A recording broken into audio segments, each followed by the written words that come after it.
이번 한 주간 은혜 주시고 늘 우리와 함께 하시고 지키시고 돌보시는 그 주님께 우리 다 같이 영광의 박수, 감사의 박수 드리시겠습니다. 할렐루야.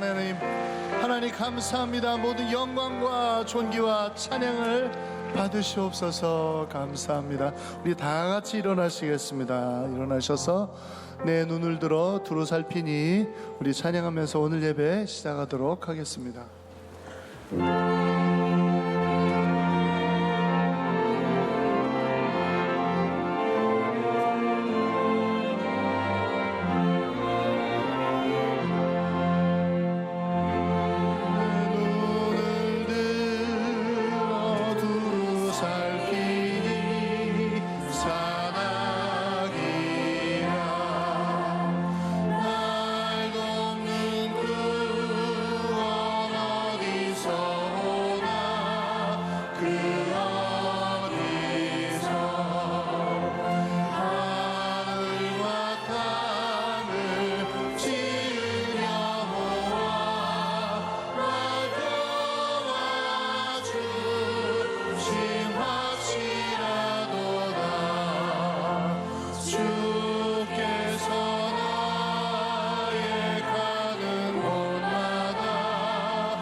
다시 한번 찬양합니다. 완전하신 나의 주, 완전하신 나의 주, 그의 길로 날 인도하소서.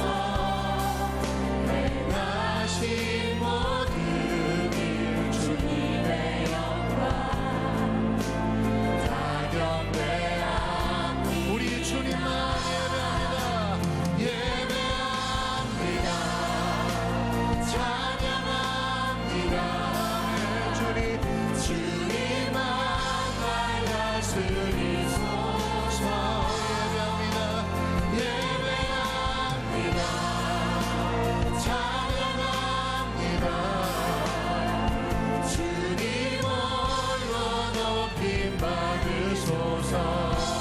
한번 찬양합니다. 완전하신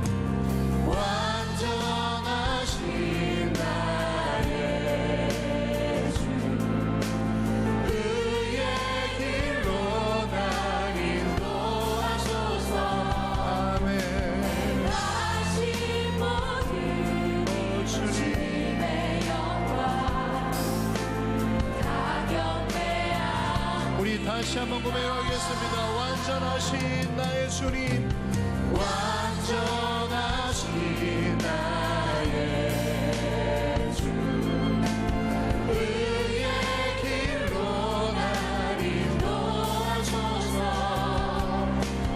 다시 모든 주님의 영광 오직 주님만 예배합니다. 우리 다 같이 예배합니다. 찬양합니다. 오직 주님만 날 다스리소서. 예배합니다. 찬양합니다. 주님 홀로 높이. 우리 다시 한번 목소리 높여서 예배합니다. 예배합니다. 찬양합니다. 오직 주님만 날 다스리소서. 예배합니다. 찬양합니다. 주님 홀로 높임 받으소서. 다 같이 이곳에 오셔서 이곳에 앉으소서.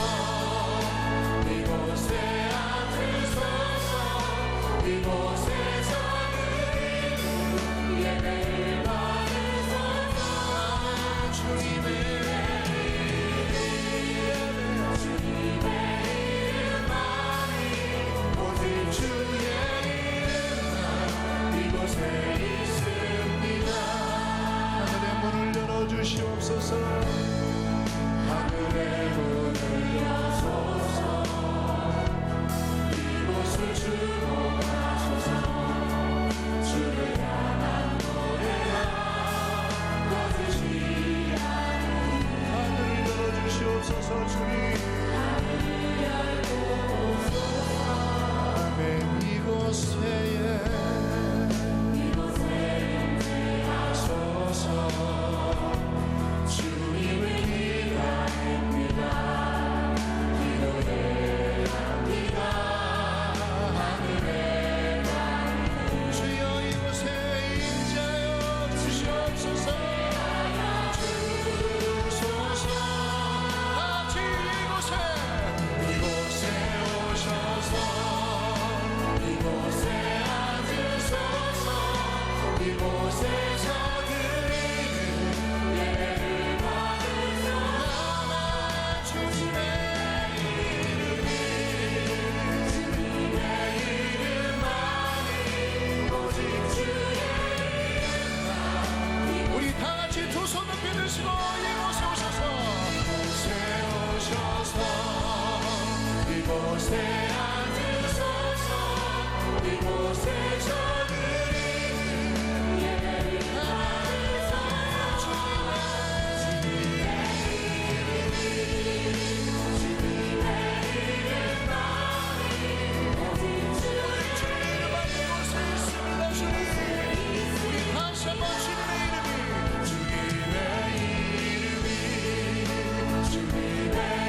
이름만이 오직 주의 우리 다시 한번 믿음으로 고백합니다. 오직 주님의 이름이 오직 주의 이름만 이곳에 있습니다. 할렐루야. 오늘도 영광받게 합당하신 주님께 큰 영광의 박수 올려드리겠습니다. 네.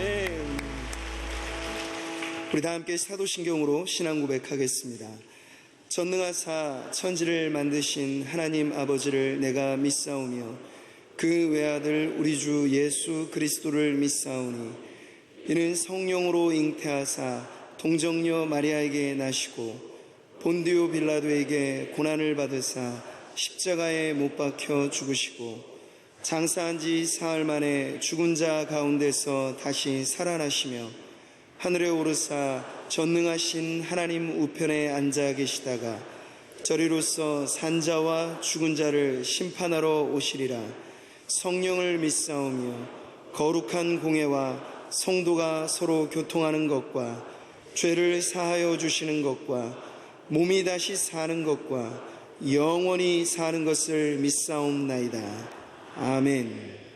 자, 오늘 우리에게 주시는 하나님의 말씀은 시편 20편 1절부터 9절까지 말씀입니다. 구약성경 815면에 있습니다. 제가 봉독하겠습니다. 환난 날에 여호와께서 내게 응답하시고 야곱의 하나님의 이름이 너를 높이 드시며 성소에서 너를 도와주시고 시온에서 너를 붙드시며 내 모든 소재를 기억하시며 내 번제를 받아주시기를 원하노라. 내 마음의 소원대로 허락하시고 내 모든 계획을 이루어 주시기를 원하노라.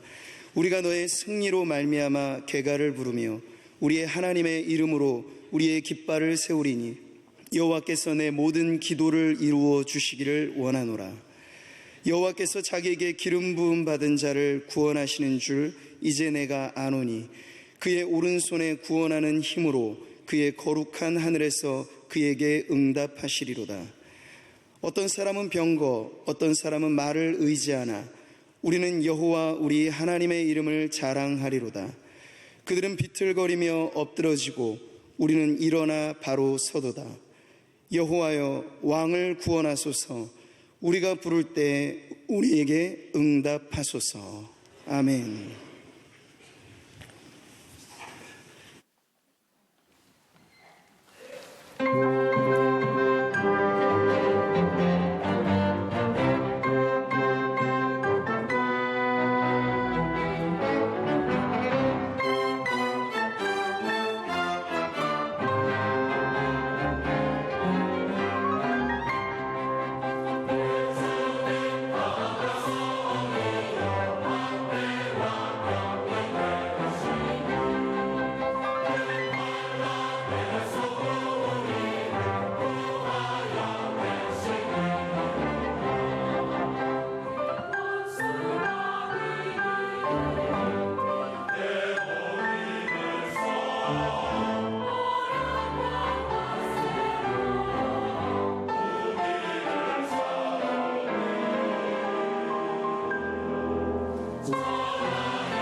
학습 세례식이 있는 날은 이렇게 시간이 많이 가서 설교가 이렇게 짧아져서 말이 굉장히 빨라집니다. 그래서 제가 굉장히 2부 때 굉장히 초스피드로 설교를 했더니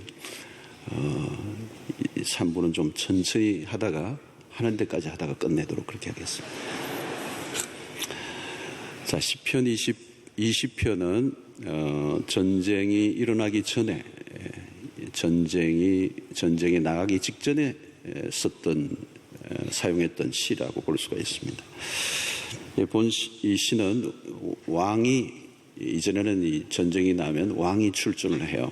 진두지휘를 하는데 그 왕이 나가기 전에 왕을 위한 기도, 그런 왕을 위한 중보기도가 되겠습니다. 고대 사회는 전쟁이 참 많이 있었습니다. 그리고 이스라엘의 역사는 전쟁사입니다. 또 다윗이 왕이 된 이후에도 끝도 없는 전쟁을 치르죠. 그런 전쟁 속에서 하나님께 승리를 간구하는 그런 기도가 이 시 안에 있습니다. 우리나라도 6월은 보훈의 달이다 이렇게 해서 세계사회에 참 기억에 생생한 6.25를 경험했던 나라였고, 지금도 전쟁의 상처는 아물지 않은 국가적으로 휴전 상태에 있고, 또 핵 문제나 또 여전히 이 남쪽에서도 이념의 전쟁이 계속 뜨겁게 달아올라 있습니다. 이런 전쟁 외에도 우리는 경제 전쟁이다 그러죠. 하차하면 한 기업이 몰락을 할 수도 있는, 또 국가적으로 경제의 위기를 맞을 수도 있는 경제 전쟁 중에 있습니다. 우리 아이들도 전쟁을 하죠. 입시 전쟁. 그리고 젊은이들은 취업 전쟁을 하고 있습니다. 젊은이들의 실업이 사상 최고치를 찍고 있습니다. 오늘 여기에 가장들은 생존의 경쟁, 그 생존전에서 아주 힘겨운 싸움을 치르고 있습니다. 자, 전쟁이라는 이 말은 위기를 말하죠. 위기 상황이다. 이 전쟁의 직전은 두려움, 불안정한 삶. 왜냐하면 전쟁의 승패는 알 수 없기 때문에 그 전쟁을 치르기 전에 사람들은 매우 두려운 것이죠. 러시아 격언에 재미있는 말이 있습니다. 싸움터에 나갈 때는 한 번 기도해라. 그리고 바다를 항해할 때는 2번 기도하라. 3번 기도를 해야 될 게 뭔지 아세요? 결혼할 때 3번 기도하라. 전쟁에 나갈 때는 1번 기도하고, 바다를 항해할 때는 2번 기도하라. 결혼할 때는 3번이나 기도해라. 이 전쟁보다 결혼이 더 험악한가 봅니다. 무슨 일이 일어날지 알 수가 없는 것이죠. 이 전쟁 직전은 마치 폭풍전야와 같습니다. 아주 두려운. 자, 이 전쟁에서의 관건은 승리입니다. 승리를 해야 되죠. 그래서 오늘 시에는 승리를 기원하는 내용이 있습니다. 자, 그러면 전쟁의 승리를 위해서 어떻게 할 것인가? 전쟁에서 매우 중요한 것은 무엇을 의존할 것인가의 싸움입니다. 자, 오늘 7절을 보면 이런 말씀이 나옵니다. 어떤 사람은 병거, 어떤 사람은 말을 의지하나 우리는 여호와 우리 하나님의 이름을 자랑하리로다. 여기 병거 그리고 말, 이것은 그 시대의 가장 중요한 전력이었습니다. 자, 어려움의 때에, 전쟁의 때에 무엇을 의지할 것인가? 가장 위기의 순간에 어떤 것을 의존할 것인가? 우리의 믿음의 대상이 무엇인가? 내가 믿을 만한 것을 믿고 있는가? 그러니까 오늘 일반적으로 사람들은 어떤 사람은 병거를, 어떤 사람은 말을 의지한다. 자, 눈에 보이는 전쟁을 치르는 사람에게 병거, 마차, 이런 것들은 매우 중요하죠. 우리는 신앙이라는 미명하에 우리가 해야 할 것은 준비하지 않은 채 2 손을 모으고 전적으로 하나님의 도우심만 구하는 그런 노를 범할 때가 있습니다. 전쟁을 위해서는 군사적인 준비, 대책을 세워야죠. 전략이 있어야 되고 전술이 있어야 되고 또 무기가 있어야 합니다. 우리가 할 일과 하나님이 하실 일을 잘 구분할 수 있어야 된다는 것입니다. 자, 그런데 하나님의 백성들에게 있어서 매우 중요한 것은 무엇을 의지할 것인가? 자, 오늘 이 본문의 7절의 하반절에 의하면 우리는 여호와 우리 하나님의 이름을 자랑하리로다. 자, 이스라엘 전쟁의 특징이 무엇인가 하면 성전이라고 합니다. 거룩한 전쟁이다. 성경 속에 전쟁이 참 많이 나오고요. 그 전쟁에 대한 이해, 해석이 아주 첨예한 논란의 대상이 되기도 합니다마는 성경 속의 전쟁은 하나님의 거룩한 전쟁이다. 그리고 전쟁은 하나님께 속했다.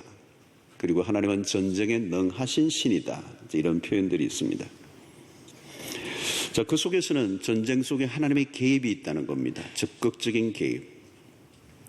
과연 하나님이 그 전쟁 속에 개입하시면 누가 이길 수 있겠는가?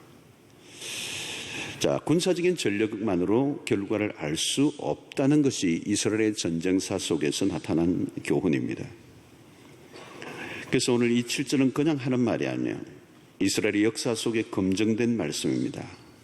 그래서 이스라엘이 하나님을 의지하면 군사력과 상관없이 사실 주변의 강국들이 추풍 낙엽처럼 떨어져 버렸습니다. 그러나 군사력을 의지하면 주변의 나라들이 강세를 띠면서 이스라엘을 지배해버리고 말았습니다. 그러니까 어떤 면에서 이것은 군사적인 면이기보다는 영적인 면이었습니다. 하나님과의 관계에 있어서. 그래서 출애굽 역사 그리고 가나안을 정복하는 모든 역사를 보아도 그 모든 것은 전력이 아니고 하나님의 개입에 의해서 모든 것이 결정이 났습니다.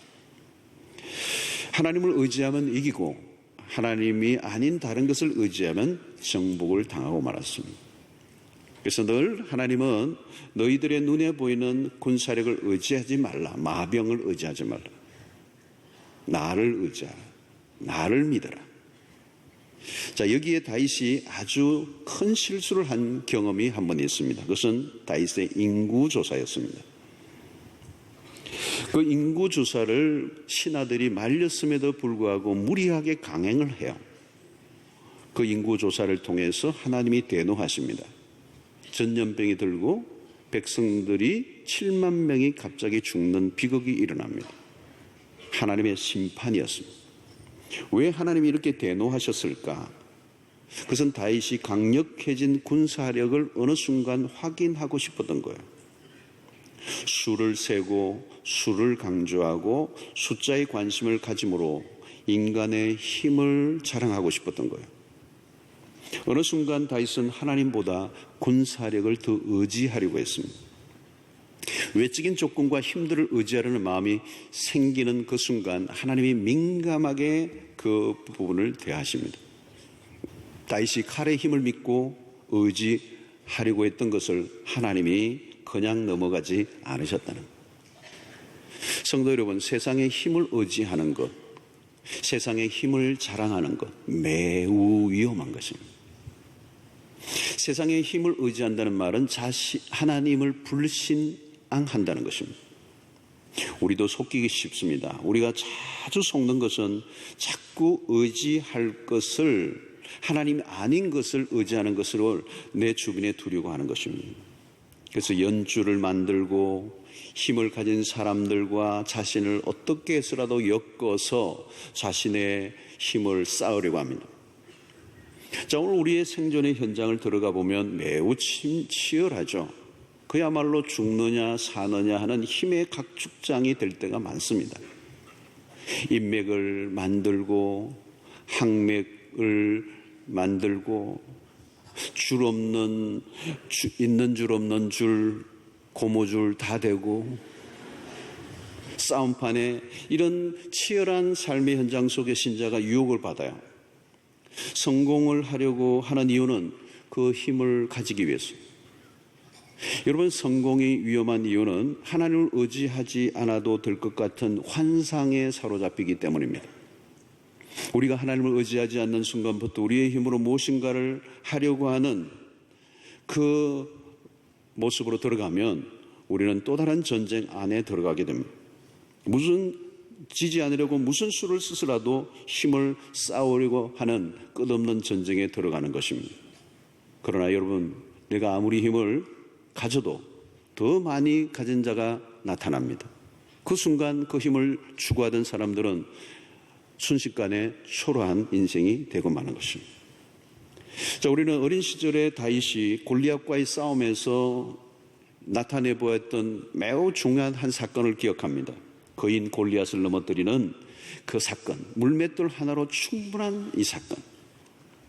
사무엘상 17장 45절의 말씀, 다윗이 블레셋 사람에게 이르되 너는 칼과 창과 단창으로 내게 나오거니와 나는 만군의 여호와의 이름 곧 내가 모욕하는 이스라엘 군대의 하나님의 이름으로 내게 나아가노라. 참 기가 막힌 장면이죠. 너는 칼과 단창으로 내게 나아오느냐? 나는 여호와의 이름으로 너에게 나아간다. 얼마나 명료하고 확신에 찬 태도입니까? 이것이 바로 하나님에 대한 다윗의 전적 신뢰입니다. 다윗은 무기의 힘보다 하나님의 능력을 더 의지했습니다.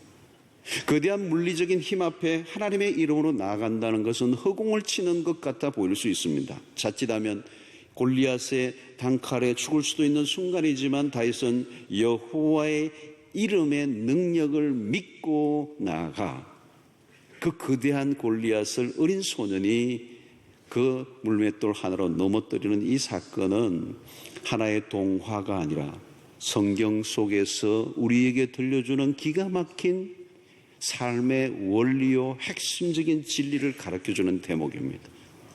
눈에 보이는 것 없어도 여호와의 이름의 능력이 얼마나 큰 것인가를 아무리가 볼품없어 보인다 할지라도, 그리고 세상이 거대한 힘을 가졌다 할지라도 하나님의 이름의 능력을 유감없이 드러낼 수 있음을 이 다윗의 이 사건을 통하여 우리에게 보여주고 있는 것입니다.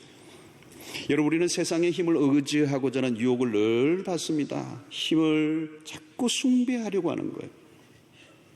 어디를 가나 힘 자랑을 하는 겁니다. 누가 가장 강자인가 경쟁합니다.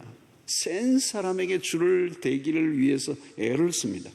힘의 원리가 지배하는 세상을 살다 보면 우리는 끊임없이 그 힘의 앞에 위축을 당하고 그 힘을 숭배하려고 합니다. 사랑하는 성도 여러분, 철학자 몽테스퀴에라고 하는 사람이 지은 로마의 성공, 로마 제국의 실패라는 책이 있습니다. 거대한 로마 제국이 실패했던 이유, 몰락했던 이유는 다른 게 아니라 로마의 번영이었다는 거예요. 여러분, 우리의 부족 때문에 우리 인생이 망하지 않습니다. 우리의 연약함 때문에 우리의 인생이 망가지지 않습니다. 우리가 힘이 쌓일 때, 잘 될 때 위험한 것입니다. 인간은 잘 될 때 자신을 신뢰합니다. 자신이 가진 것을 신뢰하는 거죠. 그것이 망하는 길로 가는 첩경이라는 겁니다. 가진 힘으로 자신의 인생을 세우고 그 힘으로 다시 스스로 무너지는 것이 인간의 역사입니다. 우리는 아사 왕의 기도가 우리의 귀에 들려옵니다. 역대하 14장 11절을 보면 아사가 그의 하나님 여호와께 부르짖어 이르되 여호와여, 힘이 강한 자와 약한 자 사이에는 주밖에 도와줄 이가 없사오니 우리 하나님 여호와여 우리를 도우소서. 우리가 주를 의지하오며 주의 이름을 의탁하옵고 이 많은 무리를 치러 왔나이다. 여호와여, 주는 우리 하나님이시오니 원하건대 사람이 주를 이기지 못하게 하옵소서 하였더니 그랬습니다. 강한 자와 약한 자 사이에서 도와주실 이는 오직 하나님밖에 없다는 이 정직한 고백, 이 아사의 기도가 우리의 기도가 되기를 축원합니다. 사무엘하 22장 30절에 이런 말씀을 하죠. 내가 주를 의뢰하고 적진으로 달리며 내 하나님을 의지하고 성벽을 뛰어넘나이다. 다윗은 세상의 힘이 아니라 하나님을 의뢰함으로 적진을 향하여 달려가고 하나님을 의지함으로 성벽을 뛰어넘는다는 고백을 하고 있습니다. 사랑하는 성도 여러분들의 인생 가운데 무엇을 의지하느냐, 이것이 오늘 우리의 삶의 전쟁에서 승패를 가늠하는 핵심적인 요인임을 알고 내가 가진 어떤 힘이 아니라 하나님만을 의지하는 은혜가 있게 되기를 축원합니다. 자, 전쟁에서 오늘 벌어지는 이 첨예한 이 폭풍전야의 시간에 하나님의 백성들이 무엇을 하고 있습니까? 오늘 2절과 3절을 보면 성소에서 너를 도와주시고 시온에서 너를 붙드시며 내 모든 소재를 기억하시며 내 번제를 받아 주시기를 원하노라. 자, 왕이 전쟁에 나가기 전에 지금 제사를 드리고 있습니다. 그것은 뭘 말합니까? 자신의 힘을 의지하지 않고 하나님을 의지하겠다는 것을 잘 보여주는 대목입니다. 다윗은 왕으로서 자신의 힘의 유한성, 상대성을 알고 있습니다. 전쟁을 치러야 한다면 준비할 게 얼마나 많습니까? 수없는 계획으로 밤잠을 새워도 부족할 것입니다. 그런데 그는 지금 소제와 번제를 드리고 있습니다. 어떻게 보면 전쟁과 전혀 상관없는 일을 하고 있어 보여요. 적군들이 지금 저쪽 편에서 배너를 흔들어대며 진을 치고 있을 때 하나님의 백성들이 오히려 성소에서 소제와 번제를 드리는 장면은 매우 인상적입니다. 오늘 하나님의 백성들의 관심은 어디에 있어요? 저쪽에 있는 군사들의 적군이 아니에요. 하나님의 백성들의 관심은 하나님에게 있습니다. 그 하나님에게 예배하고 있는 거죠. 우리는 이것을 흔히 세상의 사람들은 낭비로 볼 수가 있어요. 어떻게? 지금 해야 할 일도 많은데 저기에 에너지를 빼나? 소제와 번제가 아니라 지금 전쟁을 치러야 할 이 첨예한 시간에 그들이 소제와 번제를 드리는 예배적 행위는 이방인의 관점에서 보면 낭비로 보여질 것입니다. 마르던 바라고 하는 사람이 지은 거룩한 시간 낭비, 예배에 대해서 그렇게 정의를 합니다. 거룩한 시간 낭비. 거룩한 낭비처럼 보이는 거죠. 세상 사람들의 눈에는 우리의 예배가 낭비로 보여질 수도 있습니다. 그러나 우리는 모든 것을 제껴두고 예배를 드림으로 아무리 바빠도, 아무리 위험한 일이 있어도, 아무리 중도한 일이 있어도 우리는 모든 일을 멈추고 하나님께 예배 드림으로 세상 속에 하나님의 백성들의 믿음을 증명합니다. 우리는 하나님이 귀중하다고. 예배는 하나님의 하나님 되심에 빠져드는 시간입니다. 우리의 모든 시선을 하나님께 집중함으로 우리의 시야에 하나님만으로 가득 채우는 시간이 예배란 말이죠. 제사를 드릴 때 재물과 시간들은 낭비가 아닙니다. 예배는 낭비가 될 수가 없어요. 예배를 통하여 인간의 힘을 의지하지 않고 하나님만을 기억하고 그분만을 의지하는 것보다 더 귀중한 것은 없는 것입니다. 전선의 저편에는 새까맣게 적군들이 진을 치고 진군의 나팔 소리 들릴 때 두려움이 몰려올 수 있어요. 그러나 성소에서 예배를 드리며 하나님의 임재로 가득 차 있을 때 그 두려움과 거리가 먼 것입니다. 시편의 핵심적인 주제 중에 하나가 예배입니다. 모든 예배 가운데 시편이 들려지는 이유는 이 시편의 핵심적인 주제가 하나님을 예배함이기 때문에 그렇습니다. 그래서 시편의 곳곳에서는 예배 처소에 대한 동경이 담겨져 있습니다. 예배를 열망하는 모습들이 시적 표현들로 내용들이 발견되고 있습니다. 여러분, 오늘 우리의 인생이 얼마나 두렵습니까? 폭풍전야와 같은 인생, 그리고 수없는 전쟁과 같은 소용돌이 속에서 미래를 점칠 수 없는 불안한 시대를 살아가는 우리에게 예배는 그 두려움을 몰아내는, 두려움을 이기게 하는 우리의 삶의 모든 에너지가 예배에서 나오는 것입니다. 예배를 예배답게 드린다면 죽었던 자가 다시 살아나는, 예배를 예배답게 드릴 때 우리는 초월을 경험하는 것입니다. 이 세상에 갇히지 않고, 오늘 간증의 말씀과 같아요. 이 세상에 갇히지 않고 내가 스스로 나를 가두지 않고 그 모든 것을 뛰어넘는 초월적 경험을 하는, 왜? 초월의 하나님을 우리가 만나는 곳이 예배이기 때문에. 인간의 힘이 아닌 하나님의 능력과 영광에 사로잡힐 때 세상이 주는 힘에 굴복당하지 않고 휘둘리지 않고 살아갈 수 있는 능력이 나오는 것입니다. 예배는 의도적으로 하나님을 주목하는 것입니다. 그래서 여러분, 오늘 우리는 주일날 만사를 제껴두고 지금 이 자리에 나와서 의도적으로 한 시간을 떼어 모든 만사를 제껴두고 하나님에게만 주목하기로 하는 시간을 결정하고, 하나님 앞에 나아가는 이 시간은 결코 낭비가 될 수 없고, 하나님께 드리는 이 소재와 번제는 하나님이 기억하시고 그 전쟁에서 승리케 해 주실 것을 믿는 것입니다. 하나님이 모든 것을 붙들고 계십니다. 하나님이 어떤 분이시죠? 오늘 4절에 보니까 내 마음의 소원대로 허락하시며 내 모든 계획을 이루어 주시기를 원하노라.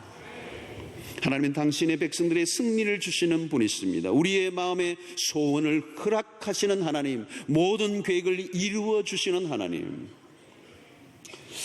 여러분, 오늘 우리가 한국을 위해서도 기도할 때 바로 이런 부분을 가지고 기도해야 합니다. 한국이야말로 하나님이 붙들어 주시지 않으면 살 수 없는 나라예요. 우리 민족은 시련의 민족이었습니다.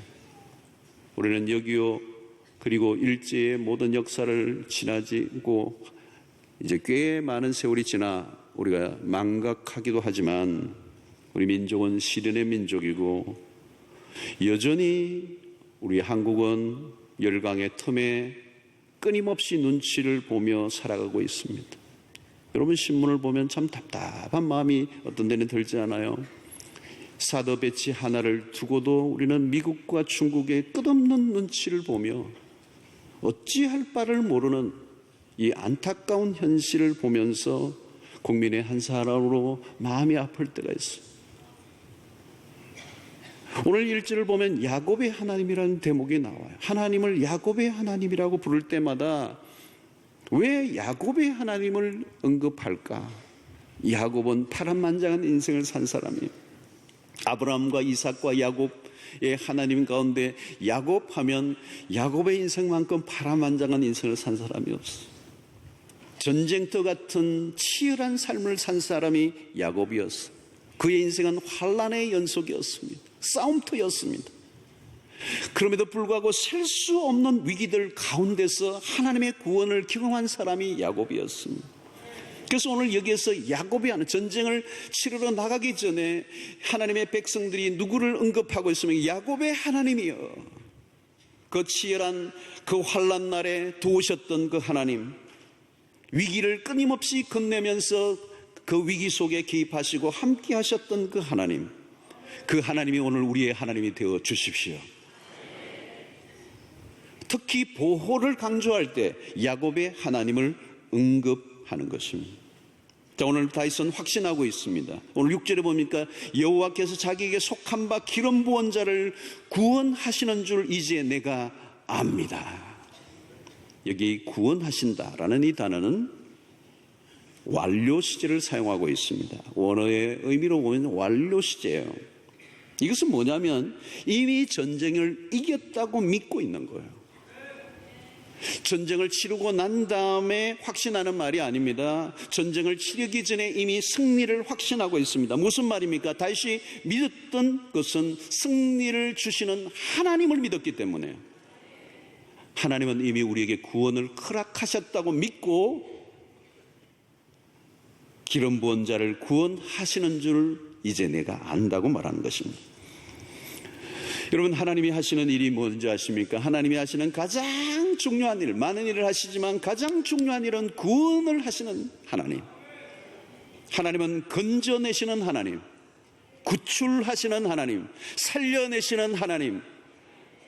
하나님의 은혜로운 행동이 뭐냐? 하나님의 자비와 긍휼이 나타내는 구체적인 행동은 구원입니다. 하나님은 우리의 기도에 응답하시고 그 응답은 행동으로 나타나시고 그 행동은 구원이라는 거예요. 성경 중에서 시편에서 구원이라는 단어가 가장 많이 나옵니다. 구원이라는 단어가 로마서에 많이 나올 것 같고 다른 데 많이 복음서에 나올 것 같은데요, 구원이라는 단어가 가장 많이 쓰여지고 있는 곳이 시편이에요. 시편. 여러분, 구원은 하나님의 핵심적인 사역입니다. 하나님 우리를 환난 가운데서 건져 올리시는 하나님, 그 하나님을 오늘 다윗은 믿고 이미 이루실 것을 믿고 감사하며 확신에 찬 시를 지금 올려드리고 있는 것입니다. 자, 오늘 5절에서 구원과 승리를 확신하며 이렇게 기도하죠. 우리가 너의 승리로 말미암아 괴가를 부르며 우리 하나님의 이름으로 우리의 깃발을 세우리니 여호와께서 내 모든 기도를 이루어 주시기를 원하노라. 여러분, 오늘 누가 기도하죠?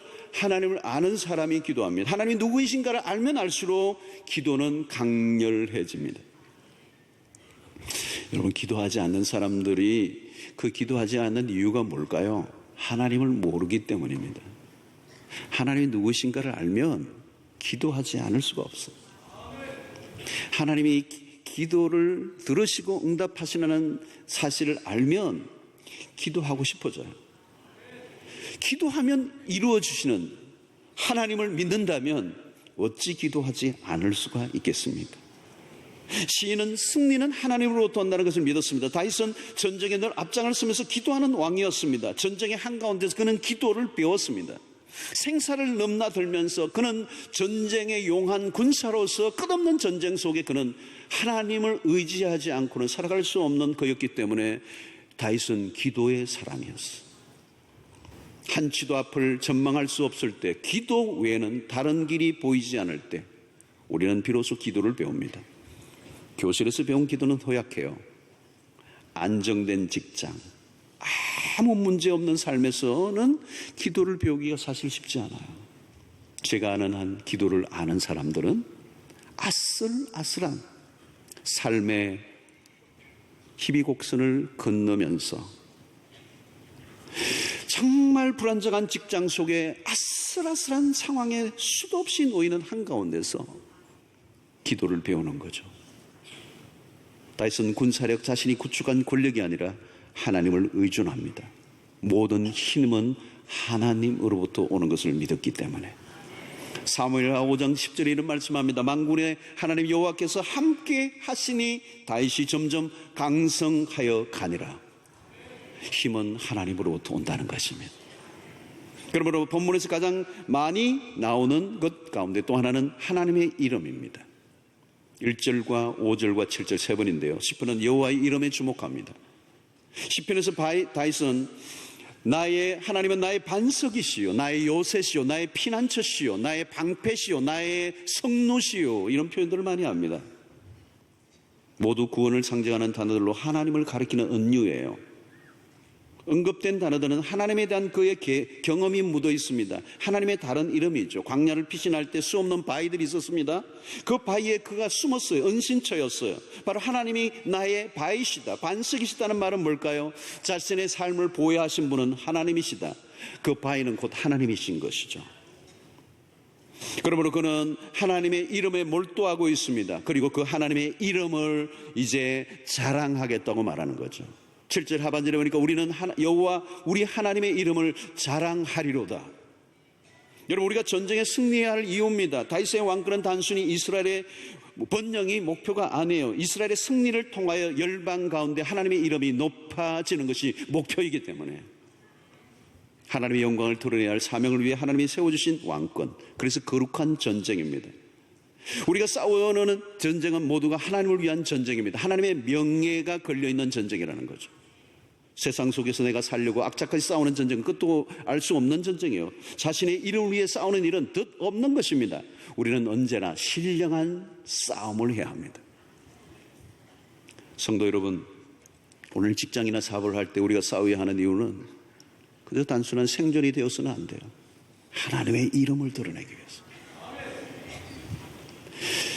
오늘 우리나라와 지도자를 위한 기도도 마찬가지. 우리가 단순히 부강한 국가가 되게 해달라는 기도를 하는 게 아니라 우리의 나라가 하나님의 위엄과 권세 아래 굴복하고 하나님의 이름을 훼손시키지 않고 하나님의 통치 아래 순복되도록 기도해야 돼요.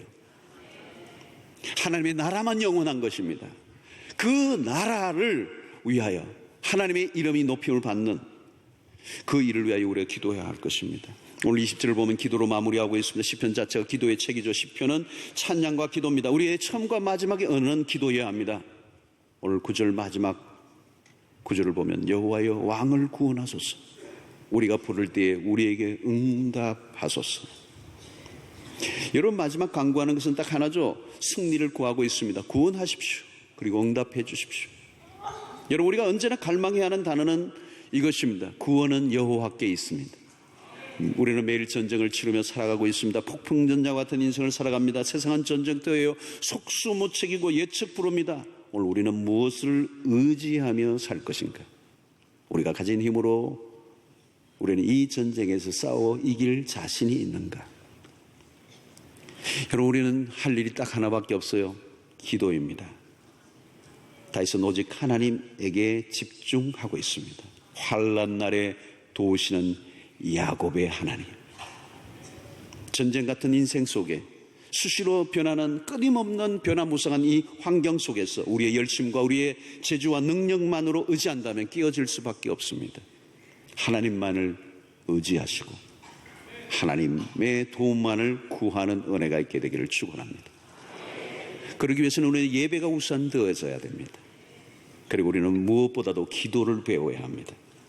하나님만이 나의 힘이십니다.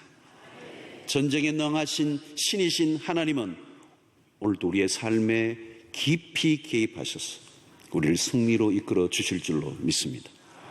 그분의 이름을 위하여 싸우시길 바랍니다. 그분의 이름이 높아지는 일에 여러분의 생명을 거시길 바랍니다. 그러면 하나님은 당신의 이름을 위하여 우리를 의의 길로 인도하시고 승리케 하실 줄로 믿습니다. 하나님 아버지, 오늘도 우리에게 주신 말씀을 통하여 폭풍전야와 같은 인생, 예측할 수 없는 미래, 그리고 변화무쌍한 순간순간 속에 우리는 우리의 힘과 우리의 지혜를 의지하지 않고 오직 하나님만을 의지하게 하여 주시옵시고, 바람처럼 지나가버리는 세상의 힘을 의지하지 않게 하여 주시옵시고, 우리의 도움이신 하나님만을 의지하며 하나님께만 시선을 고정하며 믿음으로 살아가는 주의 백성들 될 수 있도록 은혜를 더하여 주시옵소서. 예수 그리스도의 이름으로 기도하옵나이다. 아멘. 이제는 우리 주 예수 그리스도의 놀라우신 은혜와 하나님의 크신 사랑과 성령의 교통하심이 전쟁터 같은 이 세상의 한가운데서 우리가 가지고 있는 힘을 의지하지 않게 하여 주시옵시고, 세상의 것들을 의지하지 않고 오직 하나님만을 의지하고 주님의 이름만을 자랑하기로 결단하고 돌아가는 주의 백성들 머리 위에 지금부터 영원토록 함께 있을지어다. 아멘.